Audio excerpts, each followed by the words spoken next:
Assalamualaikum warahmatullahi wabarakatuh.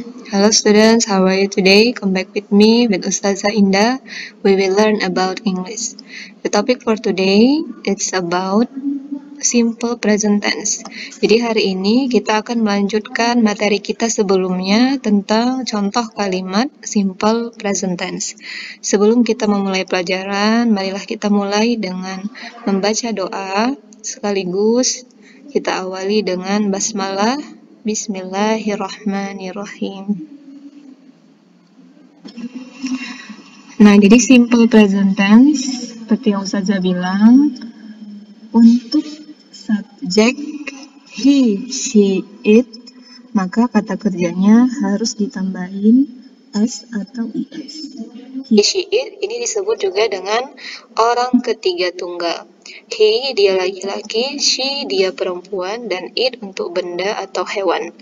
Maka setelah kata kerjanya itu diakhiri dengan s atau is. Sedangkan untuk subjek I, you, we, they, saya, kamu, kami, mereka, kata kerja tidak usah ditambahin s atau is. Nah, mari kita lihat contoh berikut ini. Penggunaan s atau is. Kalau kata kerjanya berakhiran huruf konsonan, maka kalian hanya tinggal tambahkan s saja. Contohnya pada kata kerja feed, enjoy, dan cook. Mary feeds her dog. Peter enjoys the food. Tim always cooks the dinner. Sedangkan untuk kata kerja yang berakhiran huruf ch, ss, atau sh, maka setelah kata kerjanya ditambahin dengan es. Seperti contoh berikut, Tim watches TV every night.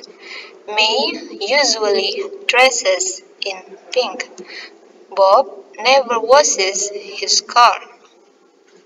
Nah, sedangkan kalau untuk kata kerja yang berakhiran huruf y atau huruf y, maka huruf y-nya diganti menjadi huruf ies.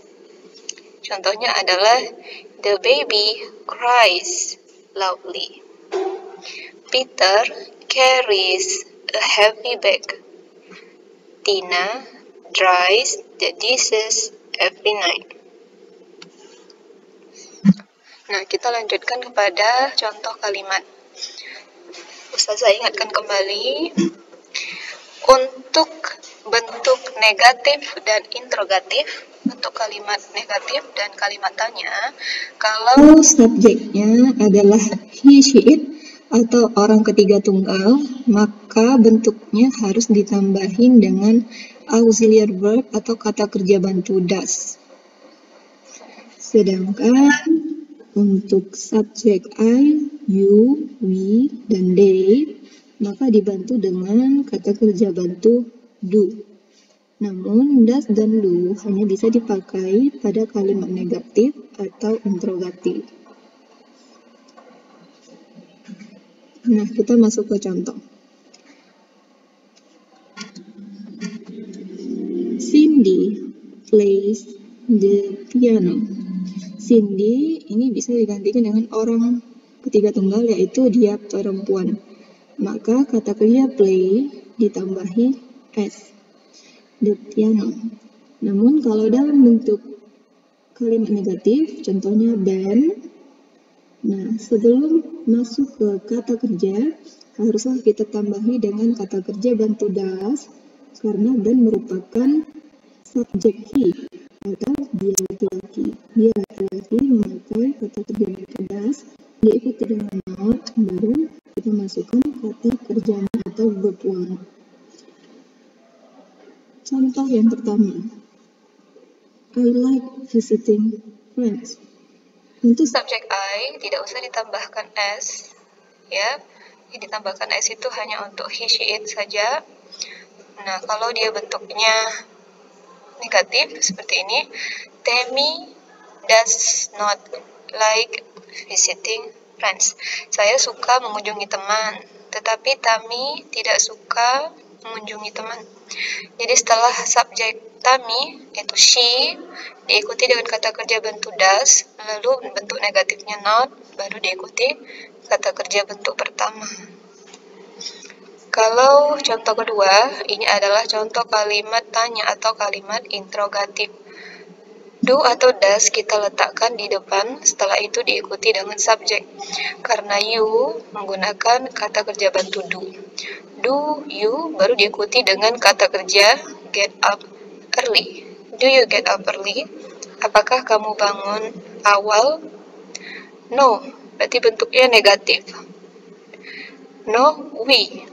We, subjeknya we, maka yang dipakai adalah do. Do not disingkat menjadi don't. Diikuti dengan kata kerja bentuk pertama. Don't get up early. Nomor 3, tigers. Nah, tigers ini untuk hewan. Tetapi di sini bendanya atau hewannya lebih dari satu.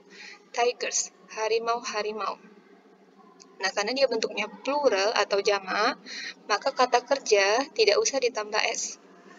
Tigers run fast, but elephants, tapi gajah bentuknya jamak, do not run, memakai do. Karena elephants jamak berarti subjeknya they. They memakai kata kerja bantu do, diikuti kalimat negatif not, lalu diikuti kata kerja bentuk pertama. Tigers run fast, but elephants do not run fast. Harimau-harimau berlari kencang, tapi gajah-gajah tidak berlari kencang. Contoh soal yang keempat. Henry is overweight, but Tim and Sam are not overweight. Henry adalah orang ketiga tunggal atau subjek he, maka dia harus memakai kalimat nominal bentuk present is. Karena he, kata kerja bantu to be-nya adalah is. Namun Tim dan Sam ini bisa diganti menjadi kata atau subjek they, mereka. Mereka to be-nya adalah are. They are not overweight. Contoh yang kelima, they like reading, but Sally doesn't like reading.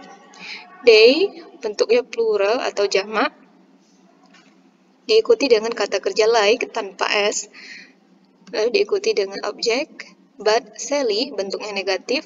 Sally adalah dia perempuan, subjeknya adalah she, maka dia memakai kata kerja bantu does, lalu diikuti not, dan diikuti kata kerja bentuk pertama, lalu objek, but Sally doesn't like reading.